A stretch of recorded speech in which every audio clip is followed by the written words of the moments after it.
अर्थात केंद्रक तो इससे भी छोटा होता है और इसमें पाए जाने वाले पदार्थ को भी हम इसको नहीं देख सकते। यानी कि जो केंद्रक के अंदर जो डीएनए आनुवंशिक पदार्थ डीएनए जो है वो किस में पाया जाता है, केंद्रक में। मानव की एक कोशिका में डीएनए की लंबाई लगभग इतनी यानी कि 1 मीटर और इससे भी डबल 2 मीटर, यानी कि मानव की एक कोशिका में डीएनए की लंबाई लगभग 2 मीटर होती है, जो वो इतनी सूक्ष्म जगह में समा जाती है जो हमें ये पूरी की पूरी संरचना दिखाई तक नहीं देती है। उसमें 2 मीटर का डीएनए कैसे समा जाता है, तो ये काम कौन करके जाता है, हिस्टोन प्रोटीन। उसको इतना लपेट करके इतना अच्छे से छोटा बना देती है कि वो इतने छोटी सी जगह पर समा जाता है। तो हिस्टोन प्रोटीन जो है, यहाँ पर तो एक ही गुणसूत्र होता है, तो हिस्टोन प्रोटीन यहाँ पर तो अनुपस्थित होता है, एब्सेंट होता है। और हिस्टोन प्रोटीन जो है वो यूकैरियोटिक कोशिकाओं में पाई जाती है। इसके बाद हम बात करते हैं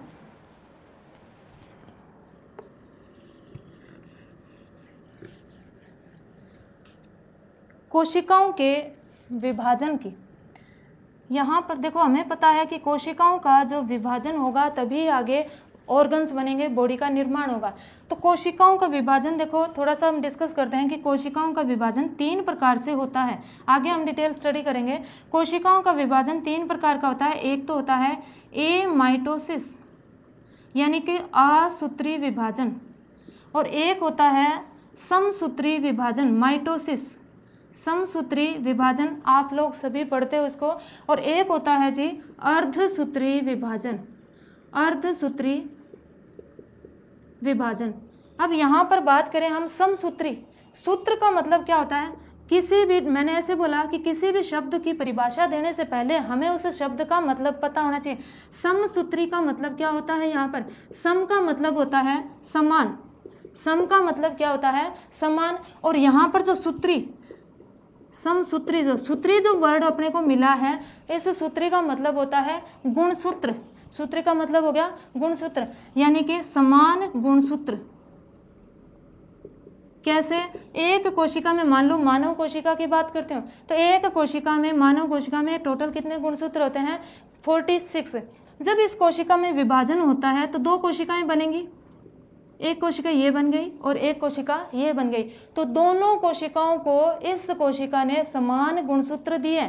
इसमें भी कितने गुणसूत्र आ गए, 46 और इसमें कितने गुणसूत्र आ गए, 46। इसका मतलब इन गुणसूत्रों में पहले क्या हुई, डबलिंग हुई, गुणसूत्रों की संख्या डबल होगी, उसके बाद कोशिका का विभाजन होता है। इस प्रकार का विभाजन क्या होता है, समसूत्री, यानी कि गुणसूत्रों का समान विभाजन। और इसी प्रकार एक विभाजन होता है अर्धसूत्री, मियोसिस, अर्धसूत्री या मियोसिस, यानी कि 46 गुणसूत्र है।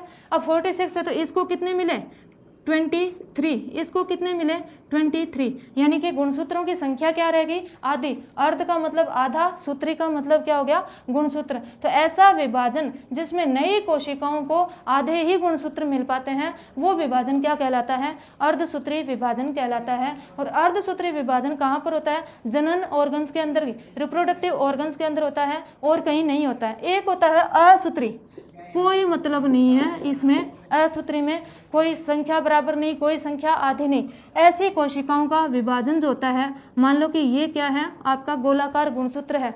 अब ये कोशिका कहीं से भी टूट गई, कोई मतलब नहीं है कि किसी समान रूप से टूटे, समान रूप से गुणसूत्र जाए, या कहीं भी कहीं से टूट गई, छोटा सा टुकड़ा ही इसको गुणसूत्र का मिल जाता है, तो ये नई कोशिका का निर्माण कर लेती है। इस प्रकार का जो विभाजन है वो क्या कहलाता है, असूत्री विभाजन। यानी कि कोशिका कहीं से भी टूट जाए, अगर कोशिका टूट गई यहाँ से और ये गुणसूत्र इसको मिला ही नहीं, फिर तो ये तो कोशिका रह जाएगी, लेकिन ये आगे जाके कोशिका नहीं बनेगी। इसको छोटा सा गुणसूत्र का डीएनए का टुकड़ा चाहिए, तो जितना भी जहाँ भी टूटेगी, छोटा सा टुकड़ा मिलते ही ये क्या कर लेती है, नई कोशिकाओं का निर्माण कर लेती है।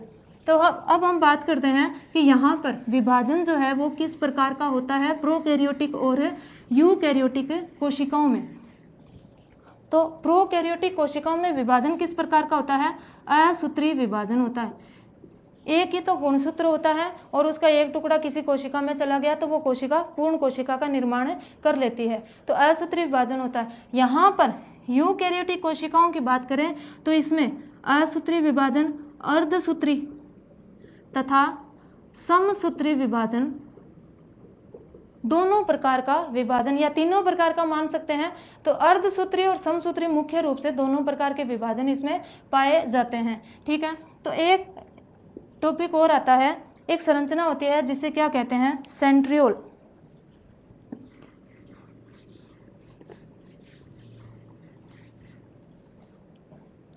ये कोशिका है और इस कोशिका में ये केंद्रक है। इस केंद्रक के पास हमेशा यहाँ पर एक संरचना पाई जाती है और इस संरचना को क्या कहते हैं, सेंट्रियोल या सेंट्रोसोम। इसमें 2 सेंट्रियोल होते हैं, तो ये पूरी संरचना तो क्या कहलाती है, सेंट्रोसोम, और इसकी दोनों संरचनाएं क्या कहलाती हैं, सेंट्रियोल। ये सेंट्रियोल क्या करती है, अभी अपन ने जिक्र किया कि गुणसूत्र जब कोशिका विभाजित होती है तो आधे गुणसूत्र जाते हैं या पूरे गुणसूत्र मिलते हैं। तो इस प्रकार देखो ये काम कौन करके जाता है, ये सेंट्रियोल। जब कोशिका का विभाजन होता है तो सेंट्रियोल स्पिंडल फाइबर का निर्माण करता है जो गुणसूत्रों के विभाजन में सहायता करता है। तो ये जो सेंट्रियोल है वो किस में उपस्थित होता है और किस में नहीं होता। यहाँ पर तो देखो असूत्री विभाजन होता है, इसमें कोई मतलब नहीं गुणसूत्रों का विभाजन करके देने की, तो हम इसकी बात करते हैं सेंट्रियोल। तो यहाँ पर सेंट्रियोल क्या होता है, अनुपस्थित होता है, और यहाँ पर सेंट्रियोल प्रेजेंट होता है। लेकिन उच्च पादपों में सेंट्रियोल अनुपस्थित होता है और निम्न जंतुओं में सेंट्रियोल अनुपस्थित होता है। ये हम आगे जा करके जब सेंट्रियोल पढ़ेंगे उसमें इस चीज़ का जिक्र करेंगे। तो इस प्रकार हमने देखा कि कोशिकाएं जो है वो संरचना व संगठन के आधार पर 2 प्रकार की होती है, एक तो प्रोकैरियोटिक कोशिका और एक यूकैरियोटिक कोशिका। प्रोकैरियोटिक कोशिका जो होती है वो कैसी है, अल्प विकसित प्रकार की कोशिका होती है जिसमें केंद्रक अल्प विकसित प्रकार का होता है। यूकैरियोटिक कोशिकाओं में केंद्रक सुविकसित प्रकार का होता है। इसमें कोशिकीय श्वसन अंग जो है वो किस रूप में पाया जाता है, मेसोसोम में। इसमें कोशिकीय श्वसन अंग जो है वो क्या है, माइटोकॉन्ड्रिया होता है। इसमें झिल्ली युक्त कोशिकांग अनुपस्थित होते हैं। इसमें झिल्ली युक्त कोशिकांग पाए जाते हैं जैसे गोल्जिकाएं, अंतर्प्रद्रवी जालिका, लाइसोसोम, हरित लवक, माइटोकॉन्ड्रिया एटसेट्रा। इसके बाद हम बात करें, एक ऐसा कोशिकांग सार्वजनिक कोशिकांग होता है, यूनिवर्सल सेल ऑर्गेनेली होता है जिसके चारों तरफ कोशिका झिल्ली अनुपस्थित होती है। तो राइबोसोम यहाँ पर किस प्रकार का पाया जाता है, 70S प्रकार का, और यहाँ पर राइबोसोम जो है वो 70S और 80S दोनों प्रकार का उपस्थित होता है। नेक्स्ट हम देखें आनुवंशिकी पदार्थ। इसमें केवल और केवल एक गुणसूत्र गोलाकार होता है और डीएनए कैसा होता है उसका, डबल स्टैंडर्ड, और इसमें अनेक गुणसूत्र पाए जाते हैं, रेखीय होते हैं, और डीएनए कैसा होता है, डबल स्टैंडर्ड। अगर कोशिका विभाजन की बात करें, हम ऐसे लिखते हैं, कोशिका विभाजन की बात करें तो यहाँ पर असूत्री विभाजन होता है।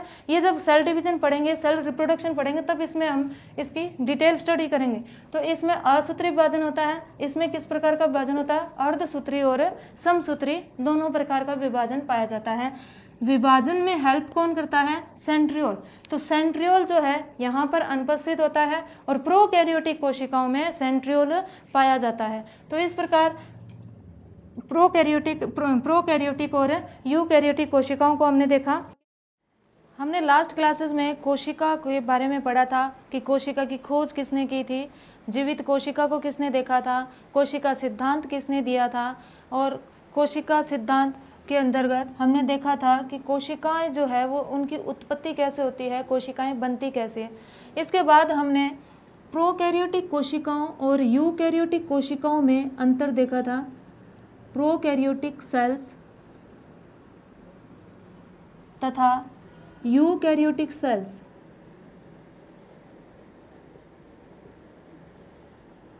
प्रोकैरियोटिक सेल्स और यूकैरियोटिक सेल्स में डिफरेंसेस पढ़े थे। हमने डिफरेंसेस देखे थे कि प्रोकैरियोटिक कोशिकाएं क्या होती है, प्राचीन प्रकार की कोशिकाएं होती है, अल्प विकसित कोशिकाएं होती है, अर्थात जिनमें केंद्रक जो है वो अल्प विकसित प्रकार का होता है। वो कौन सी कोशिकाएं हैं, प्रोकैरियोटिक कोशिकाएं। और विकसित प्रकार के केंद्रक युक्त कोशिकाएं जो है वो कौन सी है, यूकैरियोटिक कोशिकाएं। हमने देखा था कि प्रोकैरियोटिक कोशिकाओं में झिल्ली युक्त कोशिकांग नहीं पाए जाते हैं, जबकि यूकैरियोटिक कोशिकाओं में झिल्ली युक्त कोशिकांग उपस्थित होते हैं। हमने देखा कि प्रोकैरियोटिक कोशिकाओं में राइबोसोम किस प्रकार का पाया जाता है, 70S प्रकार का। राइबोसोम जो है यूकैरियोटिक कोशिकाओं में 80S प्रकार का पाया जाता है। तो हमने ये मोटे मोटे डिफरेंस किए थे प्रोकैरियोटिक कोशिकाओं और यूकैरियोटिक कोशिकाओं में। उसके बाद हमने प्रोकैरियोटिक कोशिकाओं के जो एग्जाम्पल्स हैं वो नहीं पढ़े, तो यहाँ पर देखो प्रोकैरियोटिक कोशिकाओं में कौन कौन से ऑर्गेनिज्म आते हैं वो हमें याद रखना है। तो प्रोकैरियोटिक कोशिकाओं में जो माइकोप्लाज्मा, इसके बाद हम देखें बैक्टीरिया, जीवाणु, नील हरित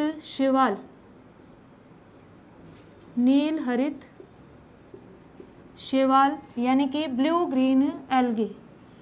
ये जो एग्जाम्पल्स हैं वो है प्रोकैरियोटिक कोशिका के। एग्जाम्पल्स पूछे जाते हैं कि प्रोकैरियोटिक कोशिकाओं में कौन कौन से ऑर्गेनिज्म आते हैं। जीवाणु जो हैं उनमें भी अगर अपने इसके जो प्रिमिटिव जीवाणु देखें तो उनमें कौन से आते हैं, आर्कीबैक्टीरिया भी जितने प्रकार के जो जीवाणु हैं वो क्या हैं, सारे के सारे प्रोकैरियोटिक सजीव हैं। ये जो एग्जाम्पल्स हैं माइकोप्लाज्मा, जीवाणु, नील हरित शैवाल और आर्कीबैक्टीरिया के अलावा जितने भी अर्थ पर ऑर्गेनिज्म पाए जाते हैं वो सारे के सारे किस में आते हैं, यूकैरियोटिक कोशिकाओं में। इसके बाद आज हम बात करते हैं कि पादप कोशिका और जंतु कोशिका में क्या अंतर है। एक प्लांट सेल जो होती है और एक एनिमल सेल जो होती है उनमें क्या क्या डिफरेंसेस होते हैं, प्लांट सेल एनिमल सेल से किस तरह से डिफर होती है, तो उसकी हम बात करते हैं। पादप कोशिका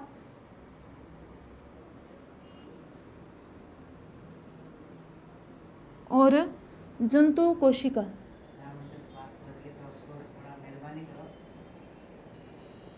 पादप कोशिका और जंतु कोशिका, प्लांट सेल और एनिमल सेल।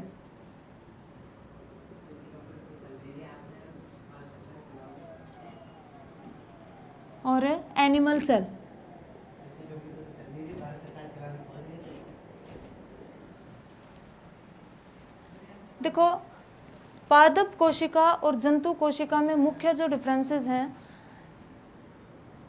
हम यहाँ पर इसके लक्षण लिखेंगे और इन लक्षणों के आधार पर इन दोनों में डिफरेंस देखेंगे।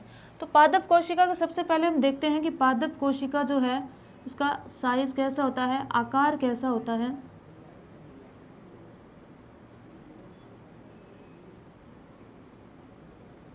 ये है आपकी प्लांट सेल,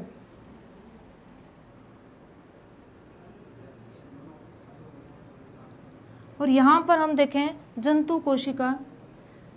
पादप कोशिका का आकार जो है नॉर्मली हेक्सागोनल होता है, षटकोणीय आकार की होती है सामान्यतः पादप कोशिकाएं, जबकि जंतु कोशिकाएं या तो गोलाकार होती हैं या चतुर्भुजाकार की होती हैं।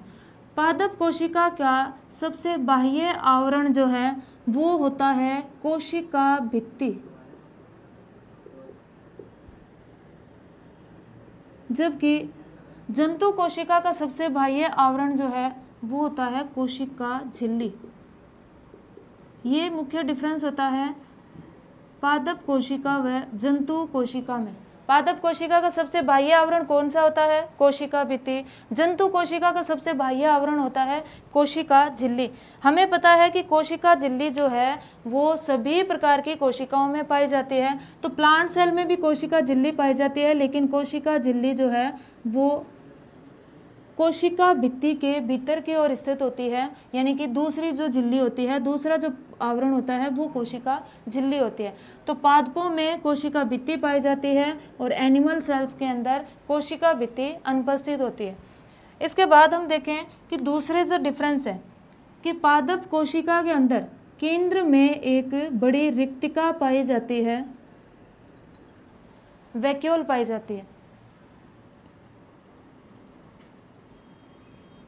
रिक्तिका या इसे हम रसधानी कहते हैं, वैक्यूल। जबकि प्लांट्स एनिमल सेल्स के अंदर वैक्यूल जो है वो इतनी बड़ी नहीं होती, छोटी छोटी वैक्यूल्स पाई जाती है जिसके अंदर खाद्य पदार्थ संचित रहता है, जिन्हें हम फूड वैक्यूल्स या खाद्य रिक्तिकाएं कहते हैं। छोटी छोटी खाद्य रिक्तिकाएं पाई जाती है एनिमल सेल्स के अंदर। खाद्य रिक्तिकाएं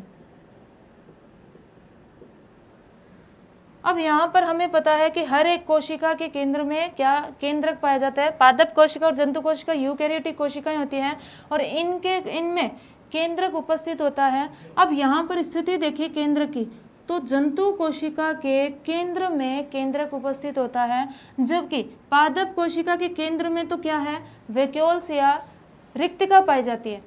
तो केंद्रक कहाँ पर चला गया, इस रिक्तिका ने केंद्रक को धकेल दिया साइड में।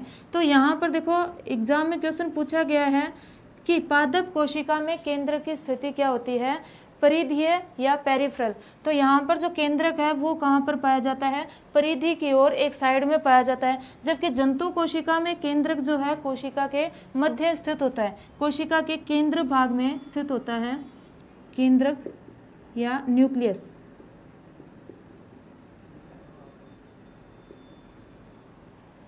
अब इसके बाद जो अंतर की बात करते हैं, तो पादप कोशिका में और जंतु कोशिका में एक मुख्य अंतर क्या होता है कि पादप जो होते हैं सारे के सारे स्वयं पोषी होते हैं, यानी कि अपना भोजन जो है वो स्वयं बनाते हैं अपनी बॉडी के अंदर, कोशिकाओं के अंदर, जबकि जंतु कोशिकाएं, जितने भी जंतु है वो बना बनाया भोजन बाहर से ग्रहण करते हैं। इसलिए इनकी कोशिकाओं में एक ऐसा अंगक पाया जाता है, एक ऐसा कोशिकांग पाया जाता है जिसके अंदर भोजन का निर्माण होता है, जिसे हम कहते हैं क्लोरोप्लास्ट या हरित लवक।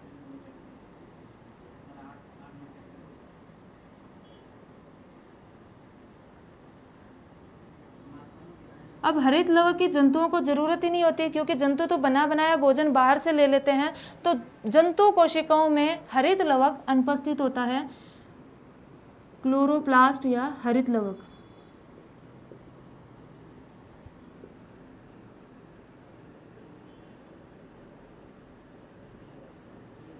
और जंतु कोशिका में हरित लवक अनुपस्थित होता है।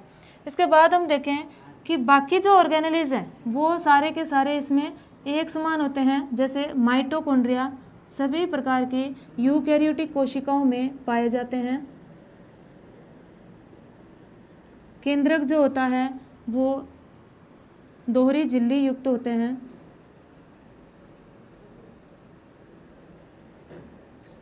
अगर साथ साथ में इसकी संरचना भी पढ़ लेंगे, केंद्रक जो होता है इससे जुड़ी हुई एक इस तरह से ट्यूबुलर यानी कि नलिकाओं का एक जाल पाया जाता है, जिसे अंतर्प्रद्रवी जालिका कहते हैं।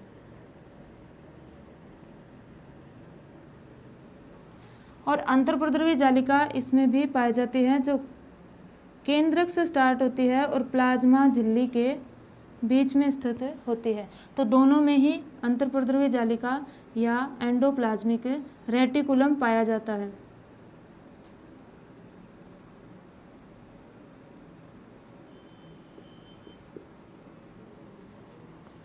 यहाँ पर देखो गोल्जी काय जो है वो इस तरह से बिखरे हुए पाए जाते हैं कोशिका द्रव्य में, और जंतु कोशिकाओं में गोल्जी काय जो है इस तरह से सुव्यवस्थित होते हैं और एक जंतु कोशिका में एक गोल्जिकाय पाया जाता है, जबकि यहाँ पर गोल्जिकाय इस तरह से नलिकाओं के रूप में कोशिका द्रव्य में बिखरे हुए रहते हैं। तो पादप कोशिकाओं में गोल्जिकाय को हम कहते हैं डिक्टियोसोम।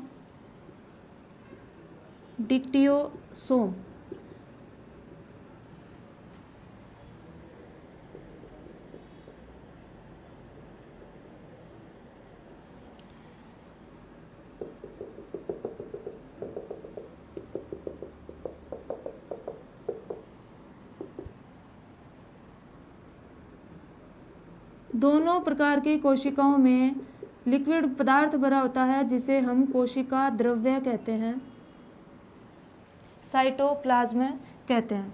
इसके बाद हम बात करते हैं कि इसमें छोटी छोटी धानियाँ और पाई जाती हैं, जिनमें पाचक एंजाइम भरे रहते हैं, इन्हें हम लाइसोसोम कहते हैं।